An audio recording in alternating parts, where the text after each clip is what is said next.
Assalamualaikum warahmatullahi wabarakatuh. Eh, Pada video kali ini saya akan mempresentasikan sebuah tugas pada mata kuliah Etika dan Profesionalisme yang merujuk pada suster atau perawat. Nama saya Hairul Umam, NIM 425161026, kelas D4 TKJA, Program Studi Teknik Komputer dan Jaringan, jurusan Teknik Elektro, Politeknik Negeri Ujung Pandang. Sebelum kita melangkah lebih jauh terkait pembahasan pada video ini, kita sebaiknya mengetahui dulu bagaimana definisi dari profesi dan keperawatan. Nah, untuk definisi keperawatan merupakan profesi yang membantu dan memberikan pelayanan yang berkontribusi pada kesehatan dan kesejahteraan individu. Di definisi lain bahwa pelayanan keperawatan ini adalah gabungan dari ilmu kesehatan dan seni melayani, memberi asuhan atau care, suatu gabungan humanistik dari ilmu pengetahuan, filosofi keperawatan, kegiatan klinik, komunikasi, dan ilmu sosial.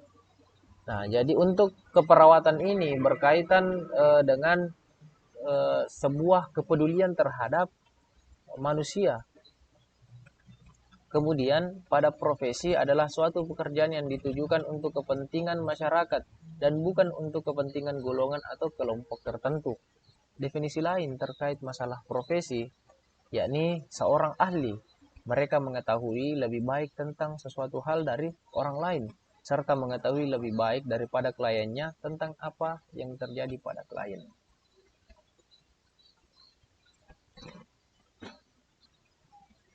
Nah, kemudian istilah pada profesi.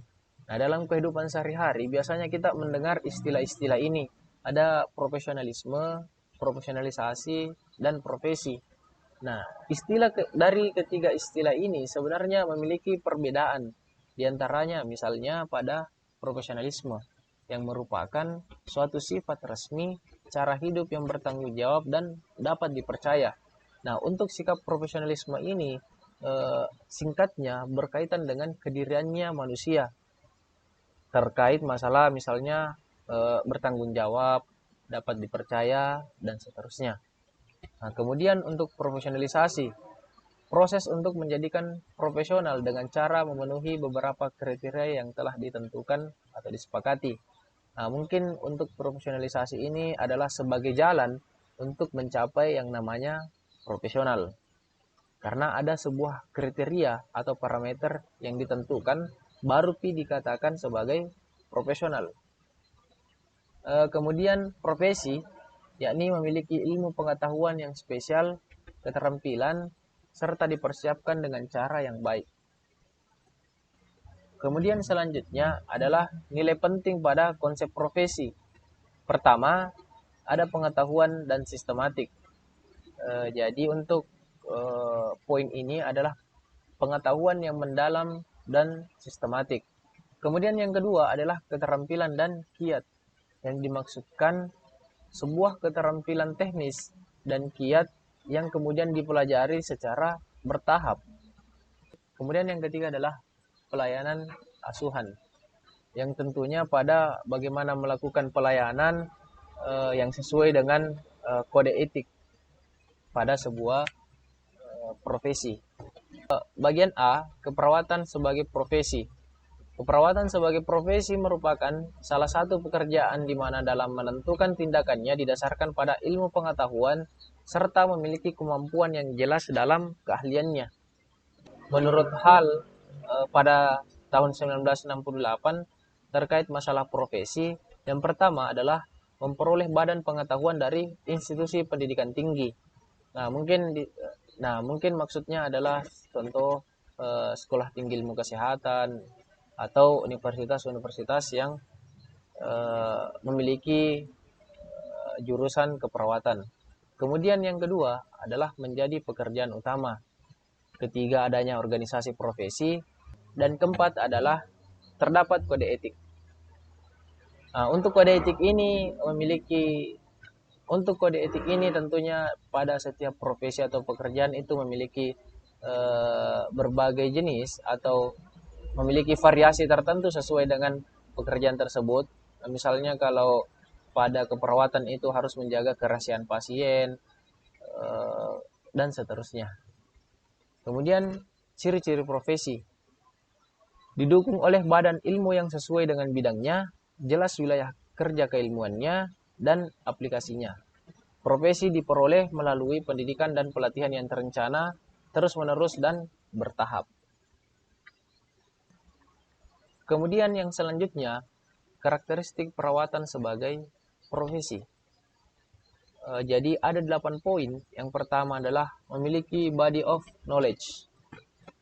Untuk poin ini itu kemudian berkaitan dengan pengetahuan ataupun penelitian-penelitian yang dilakukan oleh perawat. Misalnya menurut Potter dan Perry, perawat telah memperlihatkan diri sebagai profesi dan dapat terlihat adanya pengetahuan keperawatan telah dikembangkan melalui teori-teori keperawatan. Nah, kemudian yang kedua adalah berhubungan dengan nilai-nilai sosial. Nah, untuk wilayah kerja dari perawat ini, itu kan berhubungan dengan masyarakat ataupun klien ataupun dengan pasien. Nah, karakteristik keperawatan merupakan suatu bentuk yang relevan dengan nilai-nilai masyarakat seperti pentingnya kesehatan, pentingnya kesembuhan, dan keperawatan. Nah, tentunya dalam kesehariannya ataupun dalam proses pengerjaan atau proses bekerjanya perawat itu senantiasa memberikan advokasi, memberikan perhatian kepada pasiennya, betapa pentingnya untuk menjaga kesehatan dan lain-lain. Kemudian masa pendidikan. Pendidikan keperawatan harus melibatkan 2 area penting, yaitu teori dan praktik, yang sampai saat ini juga masih tetap dianut. Perkembangan pendidikan keperawatan dewasa ini sama dengan pendidikan ilmu yang lain, yaitu pendidikan tinggi. Nah, pendidikan tinggi menimbulkan perubahan yang sangat berarti bagi perawat terhadap cara pandang asuhan keperawatan secara bertahap. Keperawatan beralih dari yang semulai hanya berorientasi pada tugas menjadi tugas, menjadi pada tujuan yang berfokus pada asuhan keperawatan yang efektif serta menggunakan pendekatan holistik dan proses keperawatan. Kemudian adalah motivasi. Motivasi diartikan sebagai suatu perhatian yang mengutamakan pelayanan kelompok keperawatan pada klien. Kemudian yang kelima adalah otonomi. Nah, untuk kategori ini sama dengan definisi-definisi secara umum bagaimana itu otonomi. Namun tentunya otonomi juga otonomi pada area keperawatan ini tetap memiliki pertanggungjawaban dari suatu tindakan yang dilakukan. Jadi tidak sembarang dilakukan meskipun kita memiliki otonomi. Kemudian yang keenam adalah komitmen. Manusia yang berkomitmen untuk bekerja menunjukkan adanya keunggulan untuk melaksanakan pekerjaannya dengan baik, mencegah terjadinya kemungkiran menekuni pekerjaannya seumur hidup atau dalam periode waktu yang lama. Itu tadi secara umum terkait masalah komitmen. Namun untuk pada keperawatan ini, komitmen perawat juga dapat menurun. Hal ini bisa karena kebanyakan perawat itu adalah seorang wanita yang harus membagi perhatiannya dengan keluarga, sehingga mereka sering mengalami konflik yang berkepanjangan dan kadang-kadang harus keluar dari pekerjaannya. Kemudian selanjutnya adalah kesadaran masyarakat. Nah, kesadaran masyarakat bagi perawat diartikan sebagai anggota kelompok yang ikut mengambil bagian dalam persamaan pedoman, nasib serta memiliki kebudayaan tersendiri. Perawat mempunyai simbol-simbol yang dikenal masyarakat sebagai ciri yang khas dari sebuah profesi seperti seragam putih, pink, dan cap. Kemudian yang terakhir adalah kode etik. Nah, untuk kode etik ini pada setiap pekerjaan tentunya memiliki perbedaan masing-masing. Nah, yang kedelapan adalah kode etik. Nah, tentunya pada kode etik ini setiap pekerjaan memiliki kode etik masing-masing.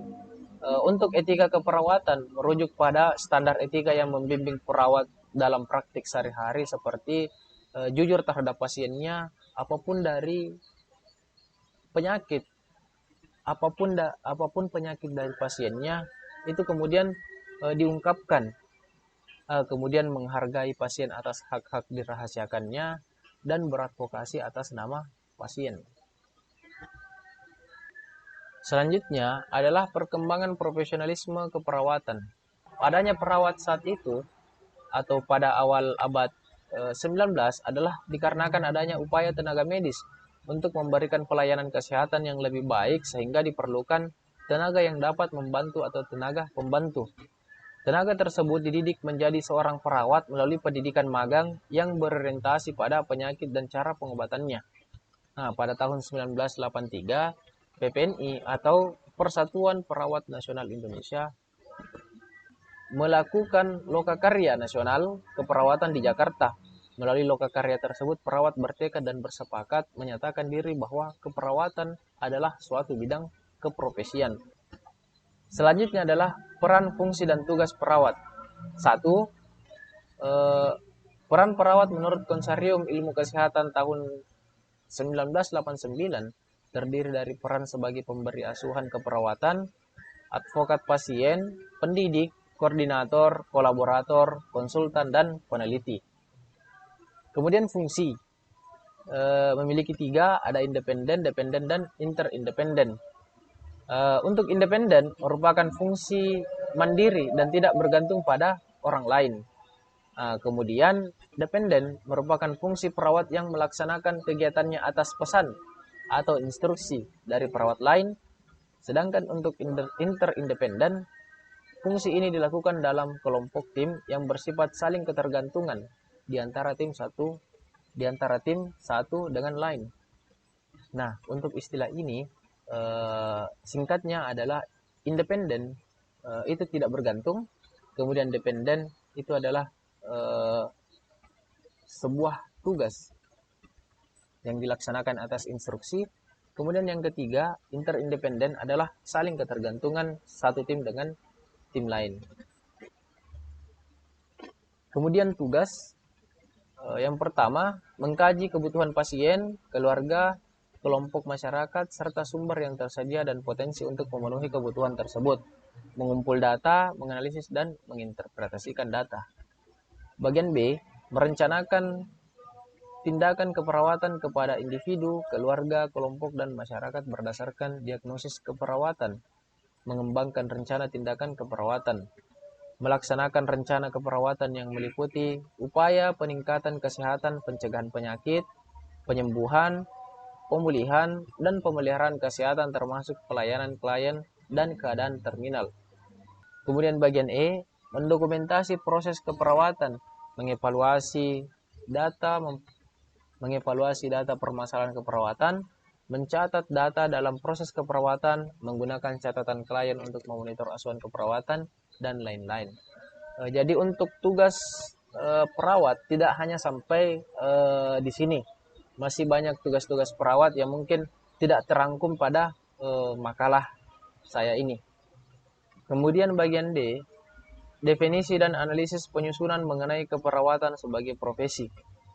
Keperawatan merupakan suatu bentuk pelayanan yang dilakukan oleh perawat dengan memberikan asuhan keperawatan secara tepat kepada individu, kelompok, dan masyarakat yang bertujuan untuk meningkatkan kesehatan, mencegah dan mengobati penyakit, serta pemulihan kesehatan demi tercapainya kesejahteraan umat manusia.